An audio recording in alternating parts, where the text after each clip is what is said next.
कोटा में आज क्या कुछ हुआ आप देखिए हमारे साथ। इंदिरा रसोई में अब निःशुल्क मिलेगा भोजन। लॉकडाउन के दौरान सरकार ने दी भोजन करने वालों को राहत। कोटा प्रदेश के सभी जिलों में संचालित इंदिरा रसोई में भोजन करने वालों को अब निःशुल्क भोजन कराया जाएगा। उनसे किसी भी तरह का कोई शुल्क नहीं लिया जाएगा। राज्य सरकार ने लॉकडाउन को देखते हुए भोजन करने वालों को राहत प्रदान की है। नगर निगम कोटा उत्तर की महापौर मंजू मेहरा ने नगर निगम के अधिकारियों को निर्देश दिया कि राज्य सरकार के आदेश की पालना में कोई भी व्यक्ति भूखा न सोए को साकार किया जाए। इसके लिए इंदिरा रसोई योजना संचालित हो रही है। उनमें पहले जहां लोगों से भोजन करने के लिए 8 रुपए वसूल किए जा रहे थे, सरकार ने लॉकडाउन की व्यवस्था को देखते हुए उन्हें माफ कर दिया है। लॉकडाउन के दौरान इंदिरा रसोई में भोजन करने आने वालों से किसी तरह का कोई चार्ज नहीं लिया जाएगा। उसका खर्चा सरकार, नगर निगम या भामाशाह वहन करेंगे। महापौर मंजू मेहरा ने कहा कि इंदिरा रसोई में यदि कोई भामाशाह सहयोग करना चाहे तो उसका स्वागत है। वो नगर निगम कोटा उत्तर के राजस्व अधिकारी नरेश राठौर से संपर्क कर अपना सहयोग प्रदान कर सकता है। इधर स्वायत्त शासन मंत्री शांति धारीवाल ने कहा कि राज्य सरकार के सख्त निर्देश है कि इंदिरा रसोई में यदि कोई संचालक भोजन करने वालों से राशि वसूल करता है तो उसके लाइसेंस निरस्त किए जा सकते हैं। यदि व्यक्ति स्वेच्छा से भोजन की राशि देना चाहे तो उसमें कोई हर्ज नहीं है, लेकिन जबरन किसी से कोई पैसा नहीं लिया जाएगा। यदि इस संदर्भ में किसी तरह की कोई शिकायत मिलेगी तो उनका लाइसेंस निरस्त कर दिया जाएगा। गौरतलब है कि कोटा उत्तर और कोटा दक्षिण नगर निगम में 16 स्थानों पर इंदिरा रसोई संचालित हो रही हैं, जिनके माध्यम से लोगों को भोजन कराया जा रहा है। लॉकडाउन के दौरान यह सुविधा निःशुल्क प्रदान की जाएगी। वीकेंड कर्फ्यू के दौरान रही पुलिस की सख्ती, हर वाहन चालक से की पूछताछ। कोटा कोरोना संक्रमण की दूसरी लहर उज्जैन को तोड़ने के लिए राज्य सरकार द्वारा लगाए गए लॉकडाउन और शनिवार व रविवार को वीकेंड कर्फ्यू के दौरान पुलिस द्वारा लगातार सख्ती बरती जा रही है। रविवार को वीकेंड परसों के दौरान सुबह से ही पुलिस सड़कों पर नजर आए। मुख्य मार्ग को चौराहों पर तैनात पुलिसकर्मियों ने वहां से गुजरने वाले प्रत्येक वाहन चालक को रोका और उससे सड़क पर आने जाने का कारण पूछा। जायज कारण बताने वालों को पुलिस ने जाने दिया और बेवजह घूमने वालों के खिलाफ चालान की कार्रवाई की। लॉकडाउन के दौरान जहां सुबह 6 बजे से 11 बजे तक किराने की दुकानों को खोलने की अनुमति दी गई है, वहीं वीकेंड कर्फ्यू में किराने की दुकानें भी बंद रखी गई है, लेकिन इसके बावजूद भी कई लोग सड़कों पर नजर आए। पूछताछ करने पर कुछ लोगों का कहना था कि यह किराने का सामान लेने जा रहे हैं कि किराने की दुकान बंद है। ऐसे में पुलिस ने कई लोगों के खिलाफ चालान भी बनाए हैं। गौरतलब है कि शहर के 18 स्थानों के करीब 2000 से ज्यादा पुलिसकर्मी, 600 होमगार्ड और एसी की 2 कंपनियां की पालना करवाने में सड़क और मुख्य चौराहों पर तैनात हैं।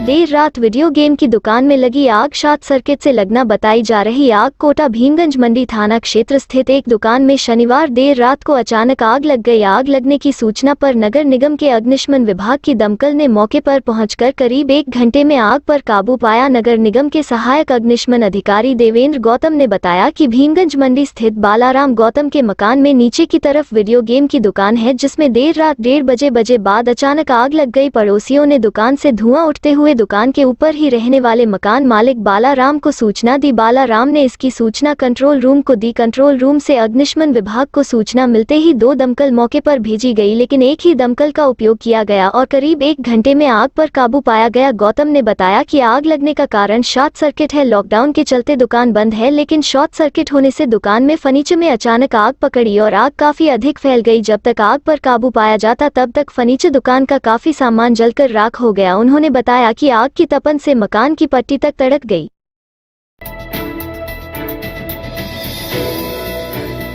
टीकाकरण केंद्रों पर लगातार अव्यवस्थाएं नजर आ रही है। रविवार को थमल स्थित ईएसआई डिस्पेंसरी में सुबह 10 बजे तक भी ताला लगा रहा। 10 बजे एक कर्मचारी, जो अपने को थमल कर्मचारी बता रहा था, उसने आकर ताला खोला और टीके के लिए रजिस्ट्रेशन शुरू किया। इसके बाद 10:35 पर अन्य टीका कर्मचारी पहुंचे और टीकाकरण शुरू हुआ। लोग कार्मिकों का इंतजार करते रहे। उनके नहीं आने से काफी परेशान हुए। उन्होंने इसकी शिकायत भी की।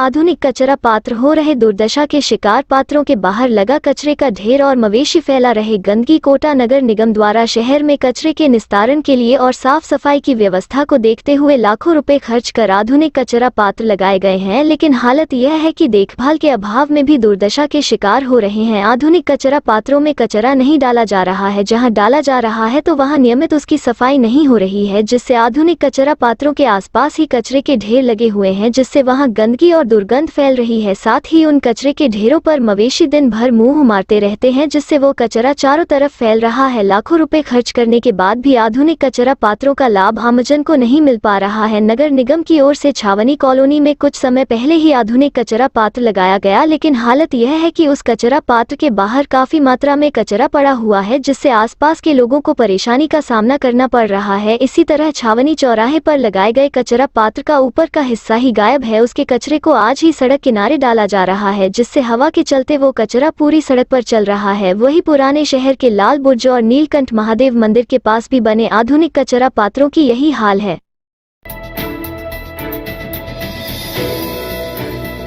शहर में रविवार को दिन भर उमस और गर्मी के बाद शाम 5:45 बजे आसमान में काले बादल छा गए। साथ ही तेज हवाओं और आंधी चलने लगी। हवाओं के साथ बूंदाबांदी शुरू हुई, जो बारिश में बदल गई। 15 मिनट चली बारिश से सड़कों पानी बह निकला। पिछले 2 दिनों से रोज शाम के समय 10 से 15 मिनट बारिश हो रही है। इससे रात के तापमान में गिरावट आई है, लेकिन दिन का तापमान 40 डिग्री से अधिक ही रहा है।